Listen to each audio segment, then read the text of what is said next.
Pinuntahan ni Catherine ang kanyang daddy at mommy sa mansyon. Nasa hapagkainan kami dahil doon ako nag-dinner. Dad, I decided to have a vacation leave. Umpisa ko sa dad ko. Nagkatinginan sina mommy at daddy.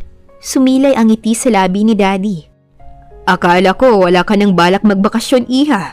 3 taon mo nang hawak ang kumpanya natin, pero ni minsan hindi ka nagbakasyon. Your mom and I was so worried about you, iha. Masyado ka ng workaholic, and your mom always nagging at me about that. Mahabang litanya ni daddy. Napangiti lang ako. Tama naman si dad na masyado na akong workaholic. Susundan mo ba si Xander sa UK? Tanong ni mommy sa akin. Nasa UK si Xander ngayon para sa isang project. Umiling ako kay mommy. No mom, besides kahit sundan ko siya doon, hindi din naman niya ako maaasikaso. Busy po yun mommy. I don't want to disturb him. Sabi ko. Where are you going then? Tanong ni daddy. Baguio po. Sagot ko. Kailan ang alis mo? Tomorrow, mom. Sagot ko kahit hindi pa ako sigurado. Take care anak and drive carefully. Uwian mo kami ng pasulubong ng mommy mo ha? Bili ng dad ko. Of course naman dad. Natatawa kong sabi kay daddy. Pagkatapos kong pumunta kina daddy, lakas loob naman akong nagpunta sa kondo ni Jacob. Bumukas ang pinto at bumungad sa akin si Jacob na magulo ang buhok. Parang galing sa pagtulog. Hi! Nauutal kong bati sa kanya. Salubong ang kilay niya na tumingin sa akin. What brought you here? Tanong niya. I just want to check you. Hindi niya ako pinatapos sa sasabihin ko. I'm fine. Now you can go. Masungit niyang sabi sa akin. Iniangat ko ang dala kong paper bag. I brought some food so we can eat together. Sabi ko. I'm not hungry. Bring that with you. Pagsusungit niya sa akin, I bit my lower lips. Galit siya sa akin. I need to do something. Bumuntong hininga ko at naglakad palapit sa kanya. Tabi nga dyan? Tinabig ko siya at dire-diretso akong pumasok sa loob. Dumiretso ako sa kitchen at inilapag sa mesa ang mga paper bag. Nakasunod siya sa akin. You told me that we need to part ways. So why are you here? Galit na tanong ni Jacob. Do you remember that I also told you that I will call you when I want to see you? Kaya nandito ako ngayon. Sabi ko habang inilalabas ang mga pagkain sa paper bag. So, ganun lang kadali yun para sa'yo? Just because of Nika, you put a wall between us? Si Nika nga ba o si Xander na wala namang halos oras para sa'yo? Hindi ako tumingin sa kanya. Inayos ko ang mga pagkain sa table. Xander loves me, and you also proved that, right? Ikaw pa nga mismo ang nagsabi na dapat suklian ko ang pagmamahal niya. Yeah, I told you that. But I think the love I saw in his eyes was not for you. Sabi niya. Napatingin ako sa kanya. Jacob, please, don't make any issue between me and Xander. He loves me, okay? Sabi ko. Nagkibit balikat lang siya. It's up to you. But once he made you cry, sasaktan ko siya. Kaysa yung love life ko ang pakialaman mo, yung sa inyo ni Nika muna ang ayusin mo. Why you didn't go with her in London? Tanong ko. So kaya ka nagpunta rito because of that? Don't worry, I fix our problem. You're out of this. Sabi niya sa madilim na muka. Call her now. Utos ko. She's in a conference right now. She will not allow calls. Mariin niyang sabi. Ngumuso ako. Kilalang kilala talaga niya ang nobya niya. I look at him. He's staring at me. Okay, you know your fiancé very well, ha? Wala na akong alam sabihin. Of course. May iba ka pa bang sasabihin? Kailangan ko pang mag-ayos ng gamit ko dahil mag-out of town ako. Pwede bang sumama na lang ako sa'yo? Tanong ko. Nagulat siya sa akin. What? Pupunta din kasi ako sa Baguio to unwind. Makikisabay sana ako. Sabi ko. Ayoko. Pinal niyang sabi. Laglag ang balikat ko sa sinabi niya. Okay, magdadrive na lang ako papuntang Baguio. Naglakad na ako paalis. Nilampasan ko siya. Okay, you will come with me. Narinig kong sabi ni Jacob. Lumingon ako sa kanya. Sure ka? Tanong ko sa kanya. I will not allow you to drive from Manila to Baguio. Matigas niyang sabi. Pinayagan nga ako ng daddy ko eh. Marahas siyang bumuntong hininga. Umuwi ka na at mag-ayos ka na ng gamit mo. Sunduin na lang kita 2 o'clock in the morning. Okay, alis na ako. Nagmamadali akong lumabas ng kondo niya at umuwi na. Pagka-uwi ko kanina, mabilis akong nag-impake. Naligo na rin ako para magbihis na lang ako pagdating ni Jacob. Natulog ako na may ngiti sa labi. Nagising ako nang nag-alarm ang relo sa may bedside table ko. Tinatamad ako na bumangon at nagtungo sa banyo. Isang puting pantalon na may pares na black long sleeves blouse ang pinili kong suotin. Nagsuot ako ng rubber shoes. Pagkatapos kong magbihis ay inaantok akong lumabas ng kwarto. Dala ang nakahanda ko ng mga gamit. Naabutan ko doon si Yaya na dinalahan ng kape si Jacob. "Anak, magkape ka muna para magising ka," sabi niya sa akin. Antok na antok akong umupo sa sofa. Dinalhan din ako ng kape ni Yaya. Nakita kong nakatingin si Jacob sa akin. "Let's go," wika ko sa binata. "Yaya, alis na kami," paalam ni Jacob kay Yaya. "Mag-ingat kayo mga anak," paalala niya sa amin. Tumango si Jacob pagkatapos ay kinuha niya ang mga gamit ko. Tumayo na rin ako at sumunod sa kanya. Pagdating sa basement ay naglakad kami papunta sa kotse niya. Nauna siya sa akin. Nakita kong inilagay niya ang mga gamit ko sa sasakyan niya. Muntik na akong madapa nang matalisod ako. Mabilis naman akong sinalo ni Jacob kaya hindi ako nadapa. "Yan ang magdadrive papuntang Baguio?" Nangiinis niyang sabi. Umiiling-iling siyang inakay ako papunta sa sasakyan niya. Siya na rin ang naglagay ng seatbelt ko. Inayos ko ang upo ko at pumikit na ako at hindi ko na malaya na nakatulog na pala ako.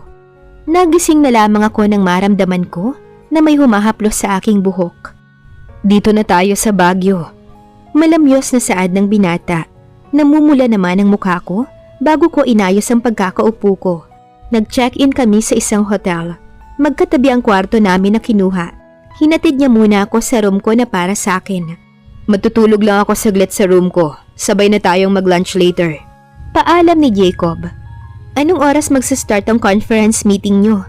tanong ko. "Bukas pa mag-uumpisa, 8 in the morning. 1 week lang yon." "1 week lang? Hindi ka uuwi after that?" tanong ko sa kanya. "Until you're here, I'll stay. Ilang weeks ka ba dito?" 2 weeks, tipid kong sagot. "May 1 week pa para makapamasyal tayo. Magpahinga ka na muna." Tumango ako. Hinalikan niya ako sa noo, saka na siya lumabas ng pinto. Nilibot ko ang room ko. Hinawi ko ang kurtina na tumatakip sa bintana at bumungad ang tanawin sa akin. Nakita ko ang pinto patungo sa veranda. Pumunta ako roon. Umihip ang malamig na simoy ng hangin. Kinuha ko ang cellphone ko at kinuhaan ko ng litrato ang sarili ko. Nakita ang tanawin sa likuran ko. Ini-upload ko iyon sa Instagram account ko. Nilagyan ko ito ng caption na, "A short vacation." Agad na nag-comment si Grace. "You're in Baguio? Bakit hindi mo ako sinama?" Maya-maya pa ay nag-ring ang telepono ko. Tumatawag na ang kaibigan ko. "Hello? How dare you to go there without me?" Bungad niya sa akin sa kabilang linya. "Naki-joyride lang kay Jacob. May conference kasi siya dito sakto naman dito rin ang punta ko kaya sumabay na ako." "You're with him? I thought you decided to part ways. Bakit sumama ka dyan?"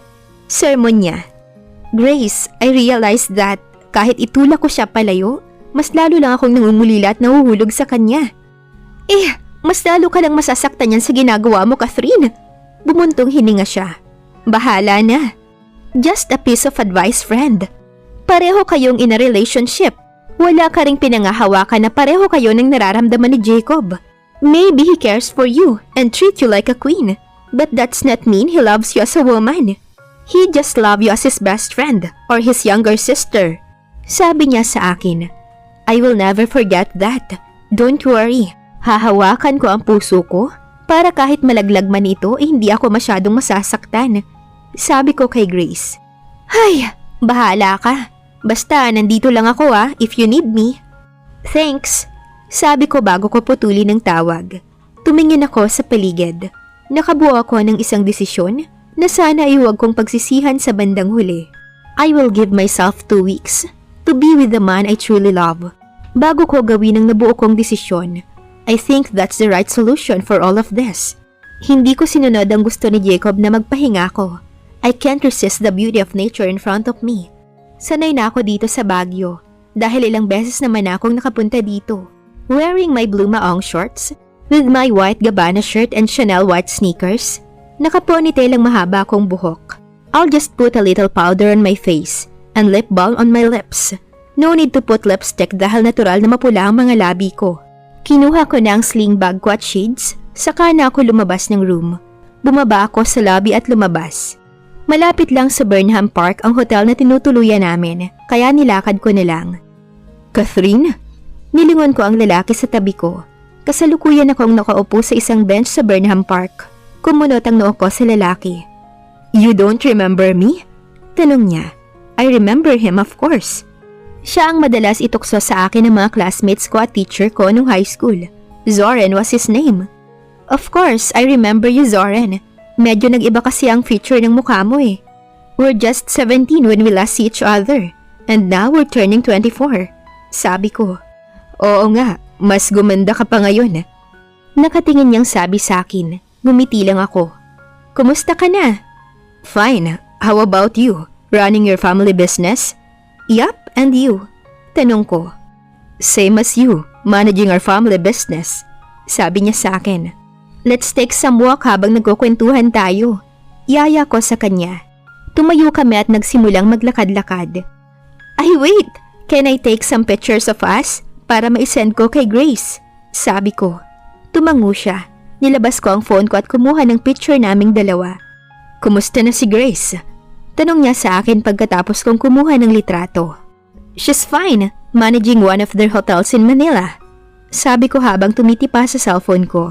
Nag-upload ulit ako sa Facebook ng picture namin ni Zoran. Nilagyan ko ng caption na, Walking while talking with my high school classmate. Ilang minuto lang ay madami nang nag-comment. Natawa ako sa mga comment nila. Pinakita ko yon at pinabasa kay Zoran. Nangiti din siya. Tell them that I'm sorry. I'm already taken. Sabi niya sa akin. Bigla naman akong nag-alala dahil ako ang madalas pagsilosa ng mga babae kapag nadikit ako sa mga nobyo nila. Oh my! Baka may bigla na lang sumabunot sa akin. Sabay linga ko sa paligid. Natawa siya sa akin. Maya-maya ay may nagsalita galing sa likuran ko. Don't worry, I will not do that. Because I know you will not fall for my fancy's charm, Catherine. Lumingon ako sa likuran ko at nakita ko ang isang magandang babae na kilalang kilala ko. Classmate ko rin ito nung high school. Isabel? You too are? Nilapitan ni Zoran si Isabel at marahang hinapit sa bewang. Napadako ang tingin ko sa kamay ni Zoran bago ako tumingin sa kanilang dalawa at nakaawang ang labi ko. Paanong? May kasabihan nga, di ba? The more you hate, the more you love. And the more you deny your feelings, the more they grow. The more you hide it, the more they show. Sabi ni Isabel na medyo tinamaan ako. It means high school pa lang may feelings na kayo sa isa't isa. Pero natabunan lang ng inis nyo sa isa't isa? Sabi ko. Tumango silang dalawa. Napangiti ako at napailing. Sinong mag-aakala na yung laging nag-aaway at nagbabangayan sa loob ng classroom magkakatuluyan? Naiiling kong sabi. We didn't know what's our destiny. Maybe kakilala? Kaaway or best friend mo pala ang soulmate mo. Sabi pa ni Isabel. It depends on the situation din siguro. Paano kung one-sided love lang? Sabi ko. Nagkatinginan lang sila at nagkibit-balikat. Mag-lunch na muna tayo. Yaya ni Zoran. Come with us, Catherine, para makapagkwentuhan pa tayo ng matagal. Sabi ni Isabel. Okay, no problem. And I also want to hear your love story. Nakangiti kong sabi sa kanila. Sabay kaming nagpunta sa isang restaurant. Nagkwentuhan at nagbigayan ng contact numbers. Hindi ko napansin ang oras sa haba ng kwentuhan namin habang namamasyal. Nang makita ko ang wristwatch ko, na alas 4 na ng hapon ay nagpaalam na ako sa kanila. Inihatid nila ako sa hotel kung saan ako tumutuloy. Pagkapasok ko sa room ko, ay bumungad agad sa akin ang madilim na mukha ni Jacob. Why you left without telling me? Galit na sabi niya. Nainip kasi ako eh. Ayoko namang istorbohin ka kasi alam kong pagod ka. Paliwanag ko. I already told you na magpapahinga lang ako sandali at magla-lunch tayo ng sabay. But what did you do? You just go and didn't care to tell me. And then I see in your post that you're with your old high school classmate. Tell me, did you eat lunch with him? Did you enjoy talking with him? Puno ng hinanakit at galit na sabi niya sa akin. Yes, I eat lunch with him. Sabi ko. Nice, Catherine. While I'm here waiting for you and already starving, you're with that guy and having a good time. I'll give you 3 stars for that. Nagpupuyos niyang sabi sa akin. I'm sorry, nadala lang ako ng kwentuhan namin kasi 7 years din kaming hindi nagkita. And one more thing, kasama namin ng wife niya na classmate din namin noon. Paliwanag ko. Salubong pa rin ang kilay ng binata. Lumapit ako sa kanya at yumakap sa bewang niya, saka ko siya tiningala. Sorry na Jacob, nainip lang kasi ako. Sabi ko sa kanya. Hindi niya ako tiningnan. Ibinaling niya sa bintana ang mukha niya. Lalo kong hinigpitan ang yakap ko kay Jacob. Inihilig ko rin ang ulo ko sa balikat niya. Next time, if you want to go somewhere, just tell me. If I can't go with you, at least I know where you are. Sermon niya sa akin. Opo, kuya. Pangaasar ko na nakayakap pa rin sa kanya. What? Tumaas na naman ang boses niya. Tumingala ako sa kanya. Nakatingin siya sa akin at nanliit lalo ang mga mata niya dahil sa inis. Ngumiti lang ako. You are too much strict, kuya. Mas diniinan ko pa ang huling salita. Don't call me like that. I'm not your kuya. Nagpupuyos ng galit na sabi ni Jacob sa akin. Naiiling naman ako habang natatawa sa reaksyon ng binata. May magandang pagtitingin na ba ang mangyayari sa pagitan ni Catherine at Jacob sa pagsasama nila sa Baguio? At dito na po nagtatapos ang kabanata ng ating kwento. Ang inyo pong like, share, subscribe ay malaki ng tulong sa aking munting channel. God bless po!